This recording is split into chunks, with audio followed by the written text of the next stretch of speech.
Welcome to Behind the Paranormal with Paul and Ben Eno. Could the COVID-19 virus be of alien origin? Are paranormal parasites involved with the current pandemic? Are time slips actually time slips? Hello, and welcome to the 842nd edition of Behind the Paranormal with Paul and Ben Eno. I'm Ben, and those far-flung questions came from my co-host, partner in Paranormal Adventures, and dad, Paul. And today, we bring you the first of two back-to-back open-line shows to deal with a slew of questions, many having to do with possible paranormal connections to the current health crisis. And we welcome your calls today. The number is 401-766-1240. That's from anywhere. Or email Paul at behindtheparanormal.com or contact us by Facebook, Twitter, or Instagram. Okay, and with us today, as he is for all our open line shows, is special guest co-host Shane Sirois. Let's hear it for everybody. Shane. Hope everyone's well. Coming to us via Skype from deepest, darkest New Hampshire.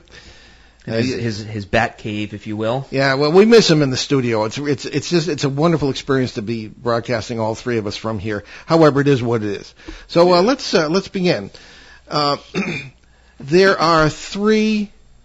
Well, let's start on sort of a light note. Okay. Yeah, might as well start light and then. Yeah, and then get heavy. Yes. From Facebook here, we have a question that is just precious. That's why I put it on. It's from Eddie in Topeka, Kansas. Before we do that, Oh. we do have a call. Oh, we do have a call. Okay, perfect timing. And I believe I know who this is. We have a surprise sort of caller today that we did not announce. Would you be so for a to give very- us a call back a little later? We're actually expecting a call in like 10 minutes. I guess it's not someone, but we do have a surprise caller coming in. So let me. This is. You gotta call back. Okay. Eddie from Topeka, Kansas. And the headline is "Lousy Oboe Playing Ghost." Oh wow! Hey, don't give the oboe anything. Alrighty. So Eddie writes to us, the lousy oboe playing ghost. Oh God, I'm gonna have a hard time getting through this one. I know you've probably seen it all, and I have no doubt that you will explain this via the multiverse, and I agree. But we have a ghost in our house who has to be one of the worst musicians I have ever heard. He plays the oboe in our guest bedroom, or sometimes in the room below that, or at least once a week. It's like living with Big Bird. Luckily, it has never happened when we have guests in the house, usually our grandchildren.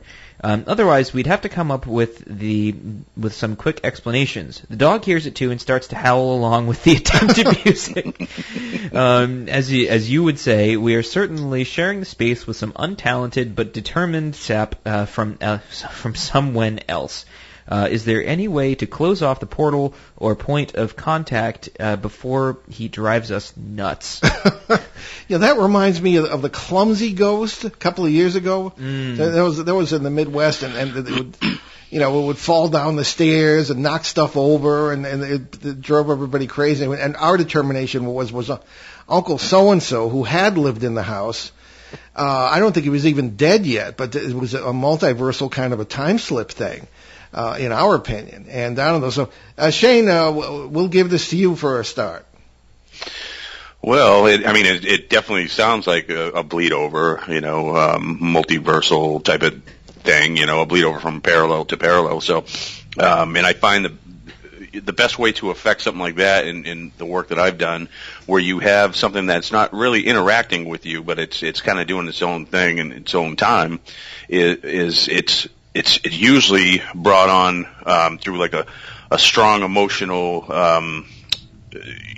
frequency or occurrence or energy, and so the best way to do that is kind of shock it with a strong emotional response and displace it in a way. And so there's different ways to do that, but these things will keep. People use that term residual haunting. I don't like that. I don't like what it implies. I don't like that. People will say that your house is a DVR and it can record, events of the past. It's deeper than that. And of course, if you're a listener of the show, you know where we stand on that. But these occurrences are usually like a bleed over from an emotional event or an emotional environment, something that was really at a heightened level that bleeds over, like a dropping dye on an onion, and it bleeds through layer to layer through layer of the onion. And so the way I've done it before is to get these things to stop is to, put in place a strong emotional response or environment to counteract it or displace it, and it's worked. There's different ways to do it, but okay. Basically, yeah. So I'm going to let Paul take a stab at that one. Okay, well, actually, we're going to take a break. We'll take a break from the, quote, lousy oboe-playing ghost to talk to our special caller today, who is none other than Andrea Perrin of The Conjuring fame. And Andrea has some news for us about something very special going on at the house where she lived in Burrillville, Rhode Island, right in our listening area. And Andrea, welcome back to the show. Oh, it's my pleasure to be here. I remember the last time that I was on with you, we had such an in-depth, compelling conversation that I felt like I was floating when we were done, and the time that we were together seemed to go by at light speed. That's true. That's what I love. That's what I love about you and your show. Well, thank you so much. Yeah, thank you. Yeah, well, it's a tribute to you as a guest as well, Andrea, too. And we're here with Shane Sirois, who was our regular guest co-host at our open line shows. And hi, Shane. Hey, how you doing? Yeah, I don't know if you know each other, but you do now. We do now, yeah. Well, we do now, yeah. Yeah. So, Andrea, what's going on over at the house? And fill us in. Well, a few months ago, I started chatting with my old friend, Jay Blemke, who is the original producer of Ghost Hunters and then later Ghost Hunters International. And he had a remarkable run with that show and has since ventured out into virtual media and founded an organization called The Dark Zone several years ago, where they're not only, it's for the smart TV, IT people, but you can also watch things online.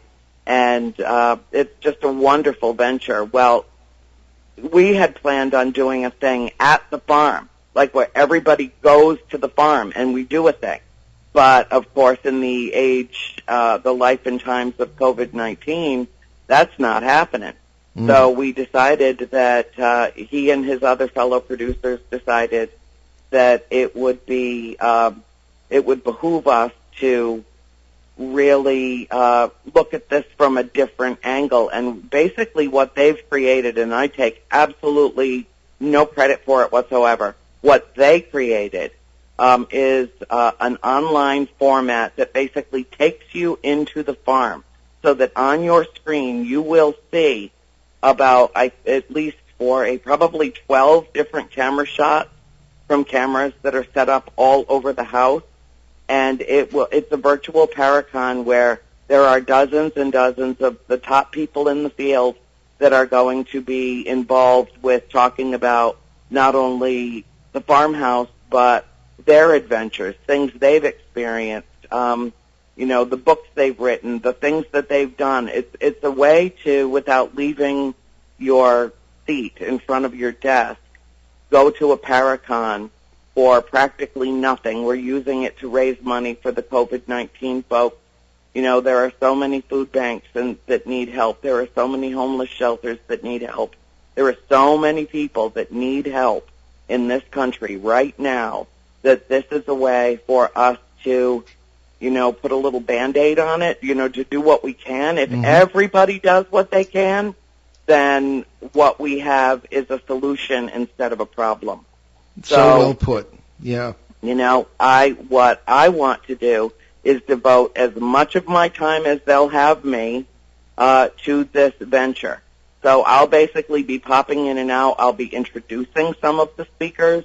Some of them I'll stay with and chat with for a while, and then I'll have segments for myself and for my dad, and I think I'll bring my sister in on one of them. And, so it's really about telling our story from the perspective of the Heinzens who live there now and the parents that used to live there, and doing some compare and contrast of different experiences that we've had. Some are like, some are not.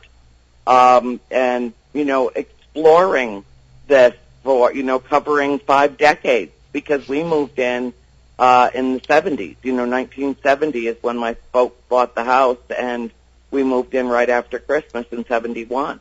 Mm-hmm. So it was a 10-year excursion for my family. And that there are a lot of things that, unless people have read my book, they don't know. They base their knowledge about Farmhouse on The Conjuring. Well, that was a good movie, but it barely scratched the surface of what happened, and it was so, we talked about this before, Paul. It was method, it was formula, it was Hollywood at their very best, doing what they do, but in many ways it misrepresented our story, and it mischaracterized events, and it did not portray my family as we were.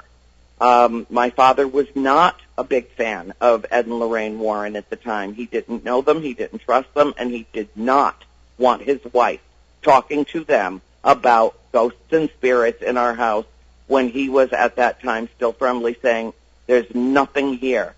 Stop this. Don't go there. Don't tell me that happened. I don't want to know. And he was still in that phase. Within, it didn't take long once he started having close encounters of his own that he realized that absolutely everything my mother told him was absolutely true, and everything that his daughters could tell him was absolutely true. So, he had his own evolution there as well, and he'll be on talking about that. Wow. Talking about the events that transpired that are things I never even put in the books. So it'll be a really enlightening and hopefully very inspiring week, 24/7 week-long event that will raise the bar, that will establish a new template, that will draw people into a story that really has no beginning and no end. Yeah, wow. We couldn't possibly cover it all, even in a week. We couldn't, but we can shed some light on the darkness, and we can uplift people. We're going to have people who are spiritualists, who are, Keith Johnson's going to be on. There are people that are well known. Ken DaCosta is a part of it. People that are very well known in the New England area, that are wonderful speakers, that, have their own careers and their own teams, but have investigated the farmhouse and have their own experiences from it. And, the information that will be gleaned from this, I can't even wrap my mind around yet, Paul. I'm so excited to be a part of it. Oh, that's great. Now, it's a week long, starting... It starts on May 8th as a free preview. On the 8th, so that okay. people can get a feel of it, feel for it. Now, it's in People magazine right now. It's in Variety. It's out there everywhere. Okay. And it'll be completely interactive, which is phenomenal. Okay, excellent. Now, how do people access this? It's online. Well, that's a good question. Yeah. All right, I'll put a link on my wall. I don't know yet. We haven't done our run through. Oh, Okay. Don't press me for the hard stuff. No, it'll be everywhere, omnipresent. All people will have to do is click on a link. It will just be everywhere. Okay. When you find out, let us know. Now, there is a website. As a matter of fact, we have on our Facebook page, we have a link to that. The site, so I think people will go there. But let us know for sure, William, when we'll get the word out there ourselves, and certainly next week, which is the 10th, people will have started, but it's better late than never. Now, Andrea, we understand there's a minor, a nominal fee to participate to get in on the fee, which goes to charity. The proceeds go to charity. Yeah, it's like the only paranormal conference in the world where for the cost of a trip to Starbucks, you can interact with all your favorite paranormal people. It's an amazing thing. They have the price breakdown on the website, but I think if you just want to hop in for one day, I think it's $10. And if you want the whole thing, it's less than $30. Okay. And I don't know how much less because I haven't actually gone and perused the website because I have actually been on the phone lining people up and working with the producers for about 8 hours a day for the last week. Wow. So I haven't really had a chance to look at it, and I know when it's my turn to hook in, they're going to send me a link, and I'm a techno idiot. I mean, I am. And so I'm just going to have to let them walk me through, tell me what to do, and we'll make sure that all the gremlins and the glitches are out of it before we start. Okay, we have here thedarkzone.tv. Mm-hmm. As darkzone.tv. Yeah, the darkzone.tv. But you can confirm that, and we have that link on our sites as well. So, okay, well, Andrea, it sounds like you're doing some great work, and we're going to have you back on the show very very soon. And matter of fact, I'll look forward to talking to you about my last book, which I'm sending you this week. And I can't wait to read it. That's great. I'll read it when we're done with this. How's that? Sounds good. And fellas, okay. Do you have anything, any other messages for Andrea? I mean, it sounds like you got your hands full, that's for sure. Yeah. Well, you know what this means, don't you? I hope both of you realize that this means that in the age of COVID-19, where I live in my jammies and haven't brushed my hair in a week, that I'm going to have to get up and every day do something with the unruly mop on my head and put makeup on and find matching earrings for my nice outfit and come back into the land of the living for a solid week in order to do this and make my presence known in a way that is proper for human consumption. It sounds therapeutic. I hear you though, Andrea. Certainly about the hair. Certainly, maybe not the earrings and the makeup, but the hair. My kingdom for a barber. I look like cross between Bigfoot and Gumby. My dad looks like a hippie again. It's great. Great. Well, it's so great to talk to you. We'll be talking to you off the air, and again, keep feeding us information, and we'll get it out to our audience. And thank you for what you're doing. Anything that helps in this situation is good. Yes, thank you. Yes, thank you. Thank you. Thank you very much for having me. I'll talk to you soon. Very good. Okay. Bye. Andrea Perrin, everybody. Okay, so let's get back to this poor family that's being driven crazy by the lousy music. Our general point of view on this is that, it's more of a time thing. If it's really a dead guy or girl, I mean, Well, it sounds like he agrees with us. Oh, yeah, he does, yeah, but some people don't. But, where does the oboe come from, that sort of thing? It sounds like it's more of a time thing. So I think Shane is right.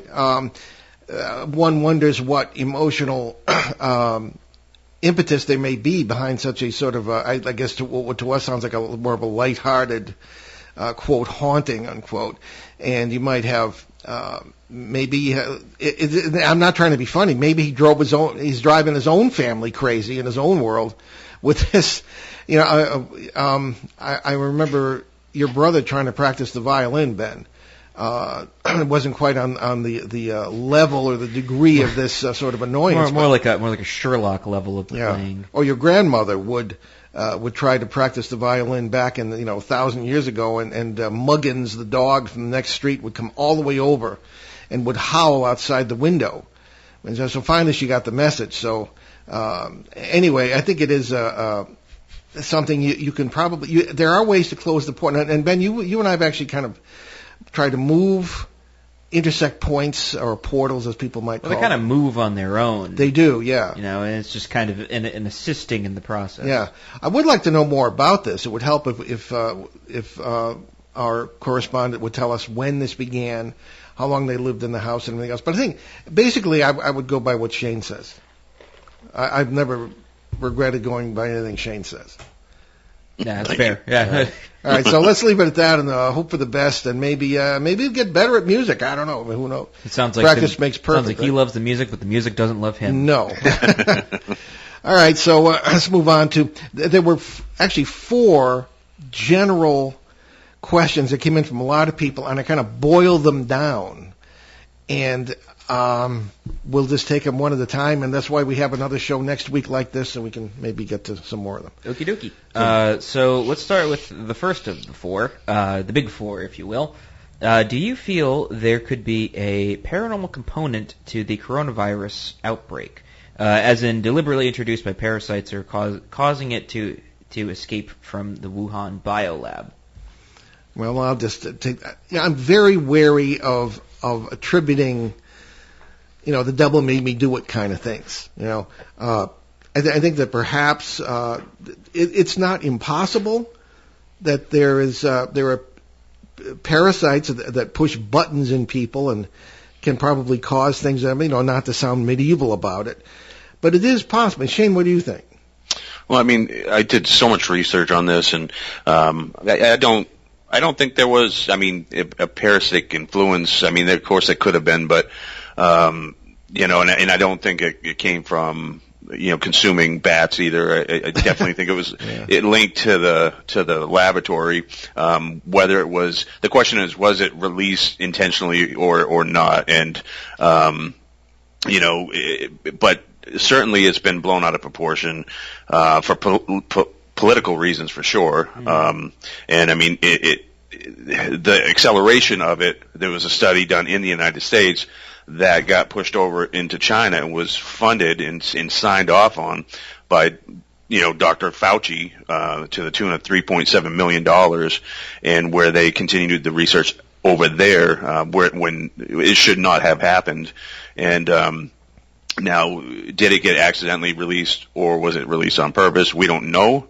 I could see it going either way for sure. I don't think it was a parasitic thing, or although if it was released on purpose, it could have been political parasites. Yeah. So it's a horrible thing.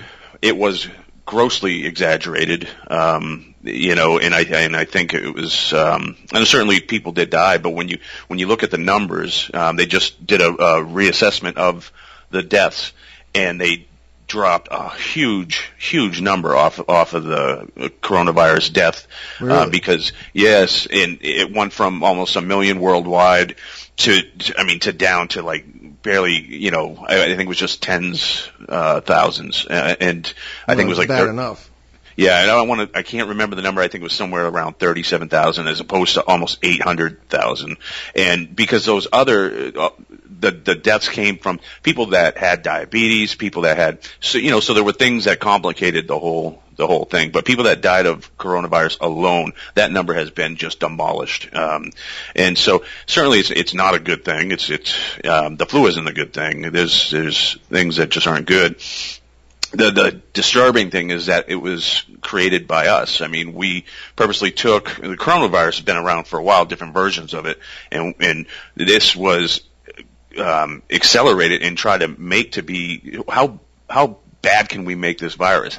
What's its potential? How dangerous can this actually be? And so we did this in laboratories. And when the government in the United States says, nope, we're cutting the funding on that, we're no longer pursuing this, it was then signed off on, and money was allocated and sent over to, illegally, by the way, over to China, where this could continue to take place. And so that action alone cost those lives, cost people, this outbreak. It's of course we do research, we want to understand things, so we will play around with things in not just in, these pandemics or these viruses, but, we do it in many different, that's how we learn, but, gosh, this just turned out to be a terrible thing, but I think mostly drastically just exaggerated beyond belief, and it's a shame because it took our greatest economy, being a business owner, and like you are, and the greatest couple years I ever had, and now it's just like I had people postpone work and jobs, and I got really not a lot of stuff lined up until later this year. So it's just terrible. But I think it was definitely it came from the laboratory, I believe, through all the research that I've done. What was it, released on purpose or accidental? We don't know, but it wouldn't surprise me if it was done on purpose. All right. Well, again, that's kind of outside the purview of the show. However, it's well taken. Ben, what do you think? About I think certainly whatever goes wrong in human life and human society may not be caused by parasites, but they can use it to feed on. Well, I do have my own opinion, and I will give it after the break. Oh, the break. I forgot about the break. We're cruising along so quickly here. You're listening to Behind the Paranormal with Paul and Ben Eno and our special guest co-host Shane Sirois here on WOON 1240 AM, 99.5 FM in New England's beautiful Blackstone River Valley, especially beautiful today. And we will be right back, so stick with us.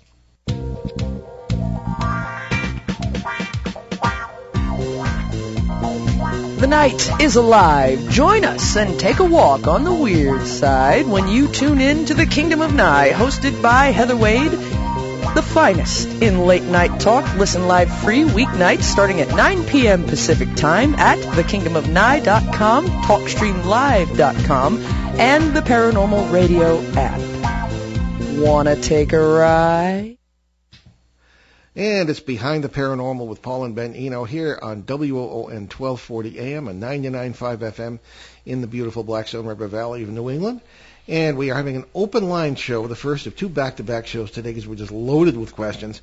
And it's Ben and myself and our great friend and colleague and co-host, Shane Sirois, coming to us via Skype from New Hampshire. So, why don't we, if you want to continue with that, I mean, there's another question in the same vein, or what are you thinking there, Ben? You give your opinion. I do have an opinion on this, and it's mostly to do with a bunch of research I've been doing on sort of a simple metaphysics, kinda, and like sort of understanding how we as humans exist. And there's this sort of portion of our being, right, that like is constantly, you could call it a conscience, I guess, but it's not quite the right word. It's sort of a portion of us that kind of says opposite things of what we actually think, right? And it's very easy to blame thoughts and things like that on quote-unquote the devil. Mm-hmm. But rather, we should really look to ourselves first and really monitor where those thoughts come from, right? So it's super easy to look at outside circumstances that are completely without our control and in a way attempt to control it by ascribing blame to something. And, I've come to the conclusion over this last, what's it been, like 40-ish days since all this sort 45, I think, at least where we are. Yeah, 45-ish. We'll round it up. England, more or less. We'll round it up to 50. Yeah. And we'll, in this time period, I've come to the conclusion that, we're not going to know, and we're never going to know why it all occurred. We're never going to get a straight answer from anybody. Even with what little research we have out there, how do we know that it's true? Right? And it's like, we could point to documents and things like that, but as I've learned from personal circumstances, it doesn't really mean anything in the end. And when it comes down to it, sure, yeah, you could blame parasites for it, but, they can't directly influence our decision making. Only we can do that. And we as humans do have that portion of us that will constantly give us bad ideas and constantly tell us things to do. And, we could either listen to it or not. And, we could completely blame other things outside of ourselves, or we could not. And there's sort of this temptation in existence, especially today, where, we can't take responsibility for ourselves. And so we have to put it on outside forces. Now, it could be true. Yeah, I wouldn't put it past some sort of interdimensional force that would feed on this insane amount of anxiety that we all feel nowadays, where our sort of stress limits are pushed even further, where now this sort of bandwidth that we had initially for dealing with daily life is now, so much less than it was prior. Nowadays, I can understand where people are like, it's parasites. Yeah, that makes a lot of sense. But I think it's sort of their benefit is indirect. I think that's more of an indirect thing, because you could put a lot of blame on it, but I think that's a waste of time, and I think it's a waste of time personally to bemoan everything when you could take the time and try and make the best of it, and try to better yourself and better the people around you. Well, I think that's a good way to put it. Just, I think that the upshot is that you have to, we have suffering, there is death going on, hearts are broken, we're all upset about that, but nevertheless, out of the worst circumstances, the worst tragedies, can come some good, and I think we have to concentrate on making something good come out of all this. Well, you know what's actually really fascinating? In early studies of memory, especially like in the 90s and early 2000s, neurologists actually came to the conclusion that memory, right, 90-something, I think I want to say it's like 91 or 92% of memory that you have is just bad things that have happened to you. And you have, initially, when people thought of memory, they thought it would be like a old school VHS player. You'd pop in a tape and you'd just remember a good time, but that's not how it works. How it works is the horrible things are what you remember, and the good times are things you have less trouble remembering, right? So weirdly, we're stimulated by a lot of negative things. And for whatever reason, whether it's, cultural conditioning or whatnot, we're super into like just stuff being super negative, and we want more of it, and we don't really know why. And, you can see it in our media constantly pushing this narrative of everything's bad, everyone's dying. But in reality, that's not the case. And, the reality is sort of spoon-fed to us with this sort of, poisoned spoon. And it's changed sort of how we perceive it. And this sort of notion of bad things, being bad and everything being bad, that's only half of the equation. For every bad thing, there's something equally good going on at the same time. Yeah, well, Shane, I'm sure we'll have some ideas on this, but maybe we learn more from the bad things that happen to us. Yeah, I mean, you're a kid, you fall off of a swing set because you're doing something stupid. You're not going to do that stupid thing again. Right. Or in my example, when I was 3, sticking my finger into a cigarette lighter in a car, I never did it again. Oh yeah, I remember that. But people seem to be, at least where we are, neighbors are helping neighbors. People seem to be pulling together in many ways where they might not have otherwise. Yeah. And I think there are some good things that would come to this. Shane, further thoughts on this? Yeah, to talk on what Ben was saying, emotions have so much to do with everything. It has everything to do with things that go on in our house, with disturbances. Those emotions can attract these parasites. Strong emotions can also create that bleed over, that time slip, if you will, type of haunting. But also, so the bad things that we experience in life, it has a drastic effect on us emotionally, and so those things tend to really have an impact on us and stick around. And that's exactly probably one of the top things that I do when I get rid of these parasitic hauntings, is I manipulate that. I manipulate the internal dialogue, the emotions of the people, because you change your mind, you change your internal dialogue, you change your thinking, you change your frequency, you break the connection. And so that's exactly one of the top things that I have to do when I go into a home and where people are being attacked by a parasite, is there's something that's affected them emotionally in their life, and I have to manipulate that. So I have to change their thinking, so I can change their emotion, and I can break the connection between them and the entity. So everything Ben was saying was brilliant and very, very true. And what I said was kind of just a branch off of that, but very, very important. Emotions have so much to do with everything. Okay. Well, how about our second general question, then? Yeah, I mean, we kind of answered it, but no, let's give it a right, shot. well, Maybe just, we'll have something to say about it. It was sort of a different vein. Could the virus be of alien origin? Because there have been increased UFO sightings in the part of China and possible close encounters. Is it alien germs? Well, I mean, I think, as we've eminently laid out, I think we know where it came from. But that does present a background issue that we have sometimes talked about on the show, with supposed alien encounters. And first of all, I really looked into UFO sightings around that area, and it's difficult to get information out of China that's accurate. But nevertheless, I don't see any great heightened UFO sightings throughout this period or before it, and sightings would indicate, maybe, if the whole thing is true about encounters and abductions and that sort of thing. One would think that aliens, especially if they're from some other planet, would have thought of the danger of alien microbes affecting them as well as affecting us. Yeah, it's like War of the Worlds. Yeah, essentially, where the invaders died because they hadn't thought of that. Well, because it happens all the time in history anyway, right? I mean, look at Christopher Columbus coming over to the Bahamas there and giving people smallpox blankets. Yeah, exactly. Because my question has been, why didn't the Europeans pick up things they weren't immune from the they natives? might have. They probably just didn't write it down.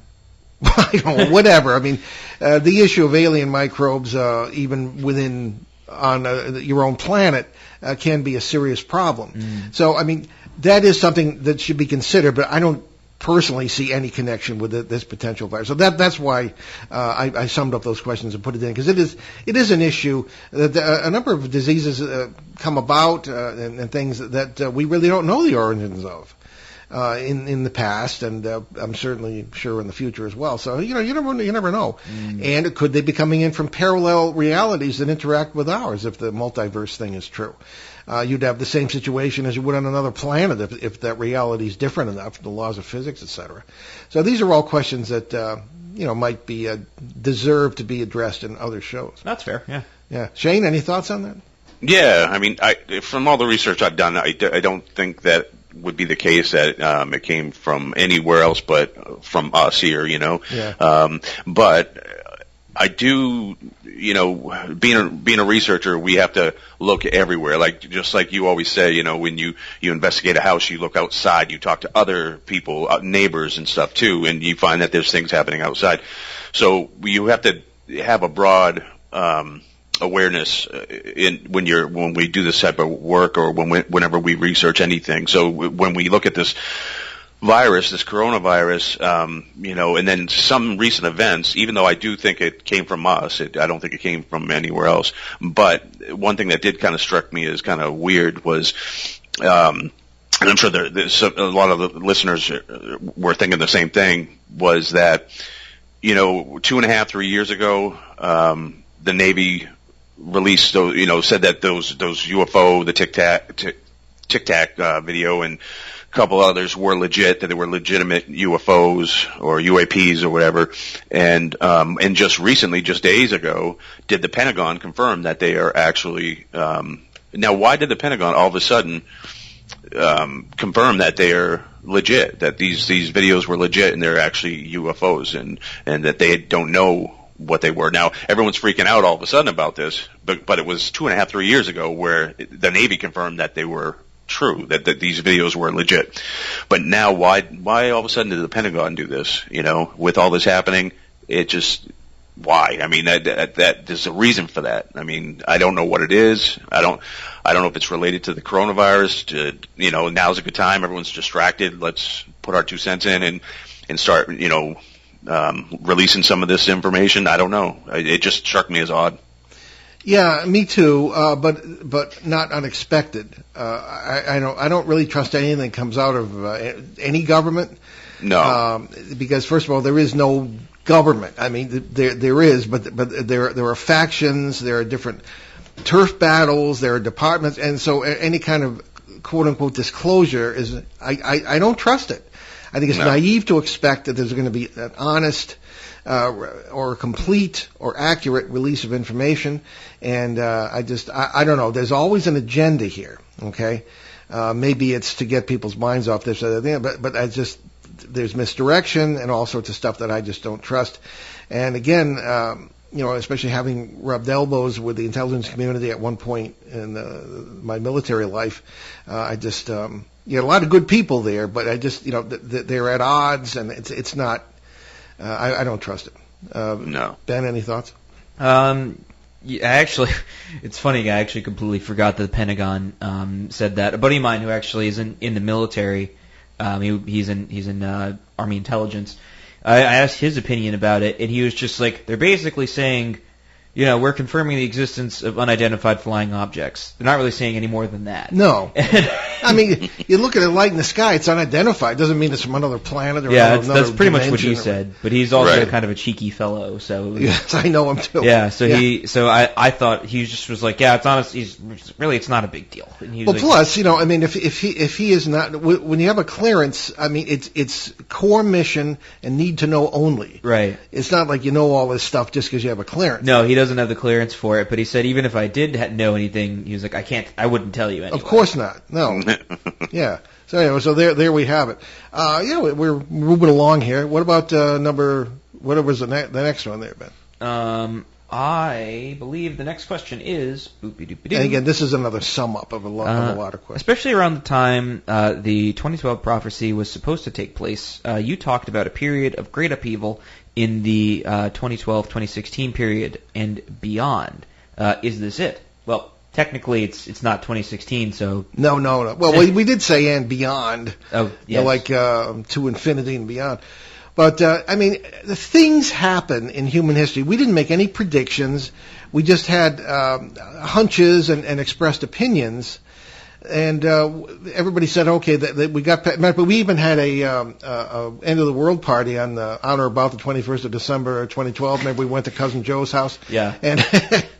And we actually we had with the novelist D. Erlon, who'd written... We had him on the show, and he'd written a book about the end of the world in 2012.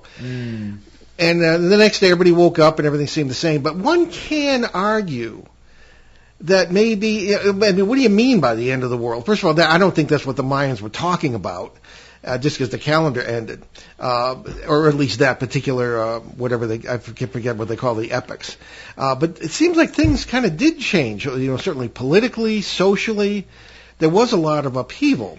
And, I mean, and there were, the world didn't end, whatever that means, but maybe in a way kind of socially and politically it kind of did, because everything sort of changed. I think words are sort of have taken on a different meaning. Like when you say apocalypse, you assume it's the ending, but rather its original meaning being the revealing of. Yeah. And, it's not necessarily an end, it's a change. Yes, exactly. So I think that, and things happen in history. This is not the first pandemic. It won't be the last. It's been, 100 years since something like this happened. With the Spanish flu, so-called, back around the time of World War I. And so I'm sure there's nobody alive who remembers it. So I mean, this is difficult for us because we are very comfortable in our artificially secure lives. Well, one can assume that you're not immune to every disease, that every so often there will be a plague of some sort. Yes, exactly. Shane? Yeah, I mean, whether it's SARS, H1N1, I mean, we've had these pandemics before. We've had things that took a lot of lives worldwide. The difference is how we handled it this time, and there was certainly reasons for that, but we won't talk about those things on the show. But I think the biggest thing... I'm not even addressing the virus, but in recent years, what's changed drastically in my mind is people kind of waking up to a lot of this darkness that's been going on behind the scenes for so long. And I'm not a conspiracy theorist, but people are starting to really pay attention to a lot of this corruption and these horrid things that are taking place. Yeah. And so I think that's a beautiful thing, actually. Well, a lot of people are saying, well, this is the paradigm shift and everything's going to be wonderful. I mean, I hope so, but, maybe, I don't trust humans to make anything permanently wonderful. I don't know. That's me. All right, well, I guess that sums that up. Okay, why don't we move on to, we already dealt with the oboe playing ghost. How about what do we have after that? Well, there is one final question in the big four, so this is the... Oh, I'm sorry. The other big four, which is the virus being spread by chemtrails for the purpose of population control? Yeah, we've got a lot of questions on that, the chemtrail thing. Now, we know a lot of pilots. I have a little flight experience myself, and, not one of them has ever seen really any evidence that these chemtrails are actually spreading stuff. That doesn't mean it's not possible. But I think, as we've said time and again on this show, I think we know where the virus came from. There's no reason to doubt the stories on that. As a matter of fact, investigations are going on now about that. But the chemtrail thing in general, I'm skeptical about it. Shane? Yeah, I mean, I do believe that there is something to the chemtrail thing. I've seen evidence of it, solid evidence, but I don't think it's as big as what everyone thinks. But these conspiracy theorists, they go crazy with a lot of this stuff. But I don't think that's how it's being spread. If you look at how it's spread, I don't think that's how it worked this time. I think it was just spread naturally. But even though it's not a natural virus, but I don't think it was spread through chemtrails. But if it was done by the Illuminati or whatever, for population control, like a lot of these people say, that would be the perfect way to do it. I mean, certainly, but I don't think that's the case, though. Yeah, my opinion. What they call chemtrails are generally contrails, condensation trails that come out of the back of a plane at great heights, and will sometimes be seen to propagate and turn into clouds. I mean, that is a natural thing. I don't know if it's the healthiest thing. I mean, there may be things placed in. I don't know. I've never seen a lot of evidence personally that anybody's trying to do anything, to spread. Although, as you say, it would be a good way to do it. Ben?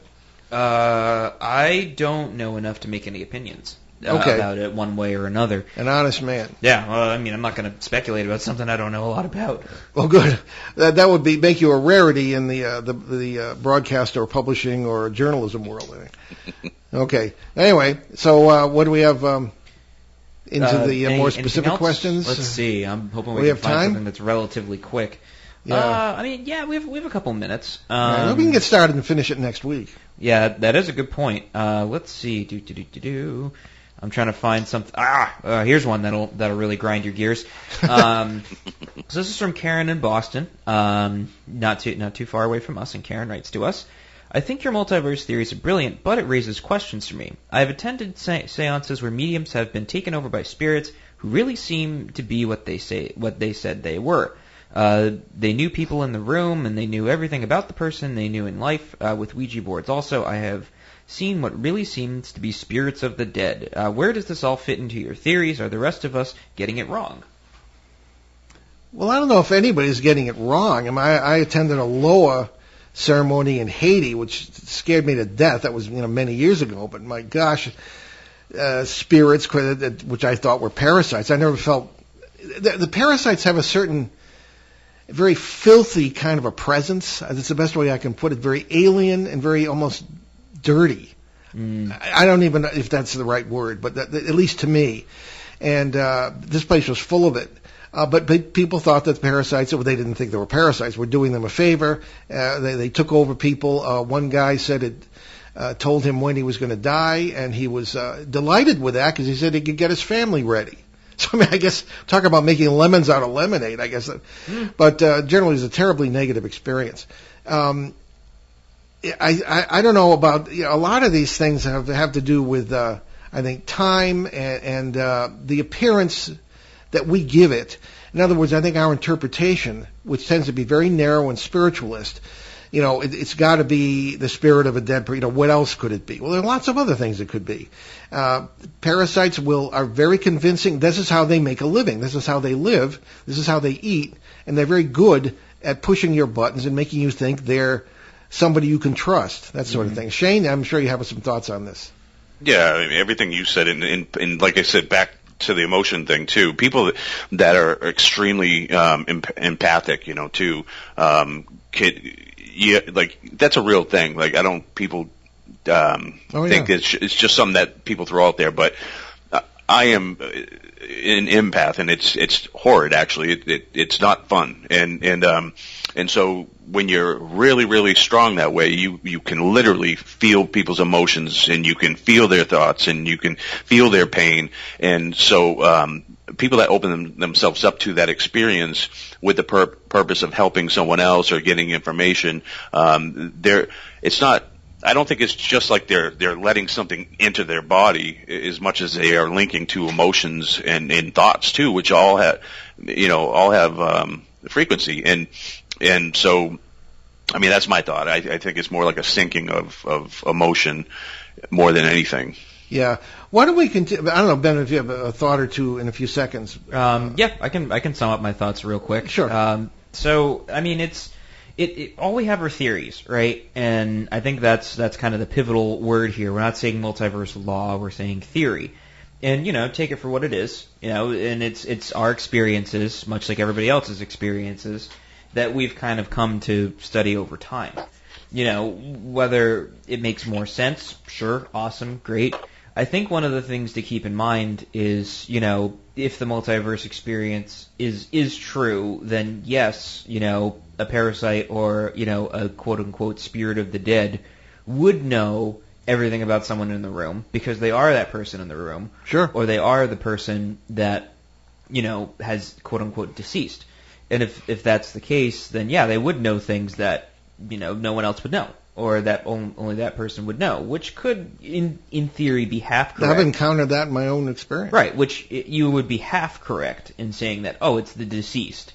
Well, you're only half right. It's something, perhaps, that's interpreting the deceased, rather. And I think, it's the failure of the philosophical idea of empiricism where, you use, all the knowledge to your ability to figure out what something is. And that is a major flaw, which is, you can't say, if it quacks like a duck, looks like a duck, and acts like a duck, it's a duck. In this case, it talks like a human. It might be the same person, therefore it is. And I think it's just a failure in trying to figure out what something is. Yeah. All right, well, there we are. Why don't we continue that question next week? It's very interesting. So we'll, very good. Thanks, Ben. You're welcome. Okay, so we'll begin our announcements. All our spring live appearances, of course, and Shane and Ben and I speak at a lot of the same events. They've been canceled, of course, because of the situation.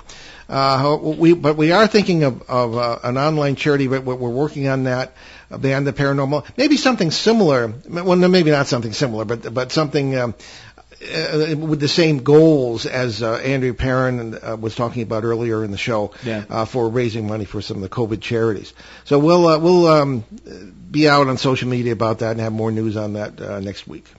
Alrighty, so assuming that we're out of the crisis by the fall, we plan to be back at the Exeter UFO Festival on Labor Day weekend. That's September 5th and 6th as speakers to do our 5th annual live broadcast of the show from the historic Exeter Town Hall on Sunday, the 6th at noon, and the event is sponsored by the Exeter Area Kiwanis Club that raises funds for local children's charities. Okay, and Shane, what's going on with you? Tell us where people can find out more. My website, trueGhost.com, TRUEGHOST.com. My contact information is there, and I really have nothing scheduled well, none right of now. Us really does, yeah, I've except for our show. I've been doing a lot of shows lately, a lot of different shows, a lot of great shows lately. I've done probably 4 in the last few weeks, but but nothing as far as conferences scheduled for me. All right. Well, we better move on here. We've got links to our charities at BehindTheParanormal.com. Check out our website. There's a lot of stuff there. And Shane, what do we have next week? Oh, yes. And do not forget about our podcast forums. And if you happen to listen to us on Apple Podcasts, please leave us a rating, preferably 5 stars. Yeah. And if you'd like to leave a little comment for us, that would be lovely. It helps us grow our show. That's right. Okay, so next week? Okie dokie. So next week, that's May Return to this radio frequency 167 hours from now for another edition of Behind the Paranormal with Paul and Ben Eno. Next week as well. Very good. Very quick quote from Lao Tse, or sometimes Lao Tzu, founder of Taoism, Chinese philosophy. Kindness in words creates confidence. Kindness in thinking creates profoundness. Kindness in giving creates love. I'm Paul Eno. And I'm Ben Eno. And thanks. What about Shane? Don't forget Shane. Sorry, Shane. And I'm Shane Sirois. Thanks for joining us on our great cosmic journey. We'll see you next week on Behind the Paranormal.